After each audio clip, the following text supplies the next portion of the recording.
Hi, I'm Jeff Payne and I'm part of the communications team here at Behaviour Works Australia, which is a research institute, part of the Monash Sustainable Development Institute, looking at behaviour change.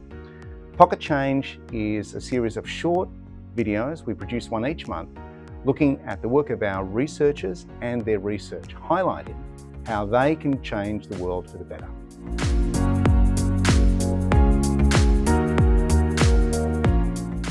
Hi everyone, Jeff Payne here. I'm talking to Dr Alexander Saeri about the circular economy. So can we just start off by saying, what is the circular economy? What does the term mean? The circular economy is a term that's used to refer to the idea of moving from a linear economy, which is most of what we have at the moment, where we take stuff, say, out of the ground or out of the earth, we make something with it, we use it, and then we throw it away. So that's a linear economy. Yep.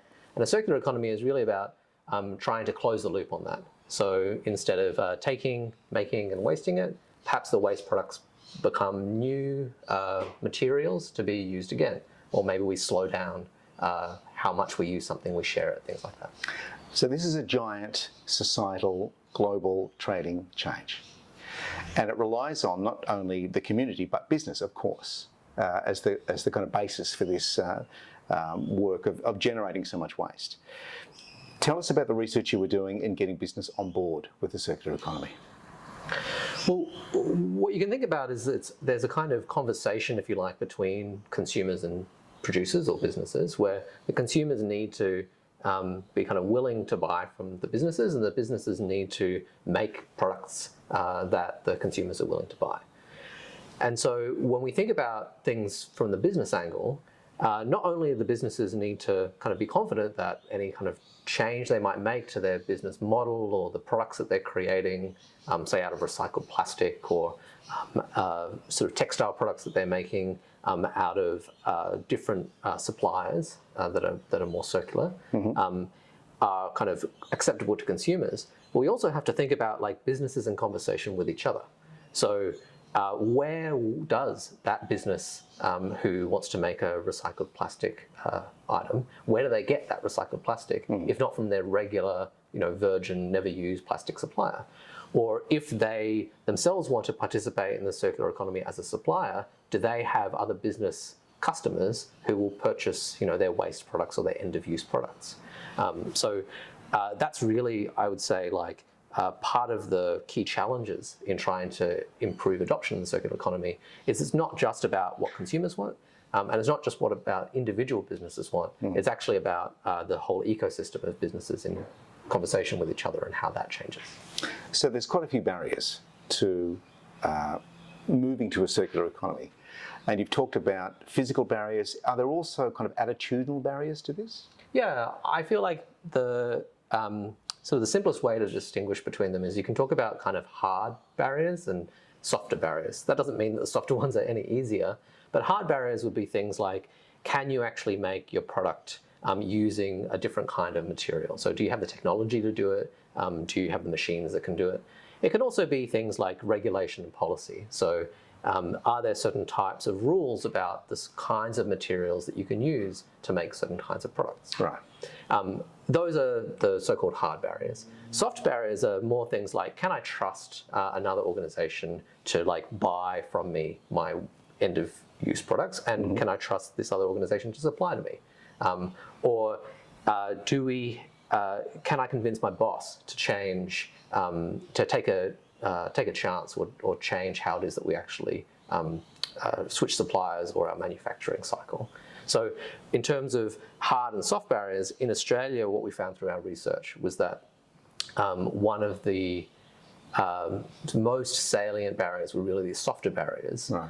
Particularly because there hasn't been as much activity in circular economy in Australia. It's almost like there hasn't yet been the chance for activity to run into those hard barriers yet. Right. Whereas in Europe, we found that there was quite a lot of these hard barriers preventing the more mature transition into a wide-scale circular economy. So if it's easier and cheaper to stick with current suppliers, that is a barrier in and of itself, isn't it? It doesn't make financial sense yet, and they may have the hard barriers of not being able to source the material and that sort of thing. Did you come across, when you talk about soft barriers, Was there agreement that this is the way to go, or this is a good idea, but people are waiting for others to make those hard decisions about how they change?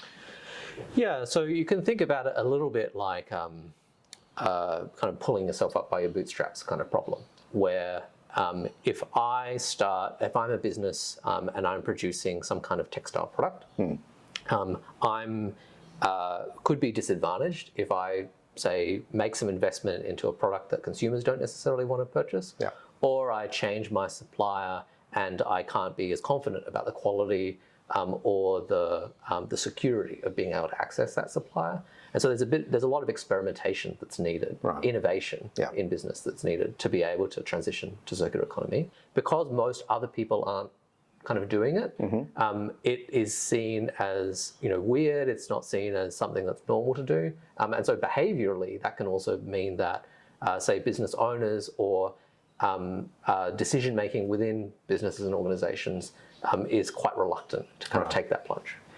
And so does it need a kind of tipping point, a group, enough of a wave of people making this change for others to see, well, this is now becoming the norm? Well, that's exactly our guess through our research, and that's what we tried to investigate. This wasn't research that we were just doing by ourselves at BehaviourWorks. The reason that we initiated and kind of like worked through this research is by working with businesses and actors within these ecosystems to try and understand, well, what are the kinds of barriers that they were facing in trying to experiment with circular economy, and how it is that we might be able to address it. So your point about, I suppose, experimenting or trying out new ways of doing things, that was really what we tried to do through our work in the Circular Economy and Waste Collaboration, where we tried to identify a particular sector or ecosystem and think about the different actors within that ecosystem who could come together and collaborate together on a kind of pilot project or a niche innovation project to demonstrate that suppliers and producers and consumers and other groups would kind of be willing to participate in the circular economy. So what did you actually do as the research for the project? What was involved in the work? What we did in our research project is that we looked for a particular sector that we thought was ready to try and experiment with circular economy, and we tried to connect with different actors in those ecosystems. And what we found was that fashion and textiles in Australia is one of those ecosystems or those sectors where there's a lot of potential from circular economy, but because of particularly consumer demand and the way in which the business sector is kind of structured in Australia, where most manufacturing is offshore, and there's a strong demand for sort of fast and disposable fashion. There was a lot of opportunity to try to start to make that more circular. So not completely circular, but more circular. And so what we did was we connected with manufacturers, retailers, large purchasers, and kind of peak representative bodies who have like policy roles, as well as our government partners on the whole project, to try and bring together these different groups and help them figure out what pilot or experimentation could they do together in a really short time, several months, that could test some of their ideas about what might happen if they took their first step in the circular economy. So what next? What happens next? Well, for us, one of the things that we're really interested in is the idea of once you've done these pilots, once you've done this innovation, once you've started to build this trust or this collaboration to address some of these softer barriers, how do you then increase its scale? How do you kind of get it embedded out there in the world? And so I've been really excited to see that this circular stories idea has really started to have a lot of impact within the fashion and textile sector, and that's really credit to the group that took that forward. But we've also been really gratified to see that in Victoria, under Sustainability Victoria, a government agency, has set up a Circular Economy Business Innovation Centre. And some of the principles in that Business Innovation Centre are really connected to some of the softer barriers that we were talking about around trying to bring companies together, thinking about what sorts of things they might experiment with, rather than just saying you should all get circular, and not really thinking about how it really comes down to behaviour change within the companies and how they might start to collaborate. And in a way, that Innovation Centre is a demonstration of this is how it can be done. We'll use this as an example, and hopefully you can take that back into your business and to your industry to say, well, how can we do the same thing? Yeah, exactly. Great. Alexander Saeri, thank you very much. Thanks very much.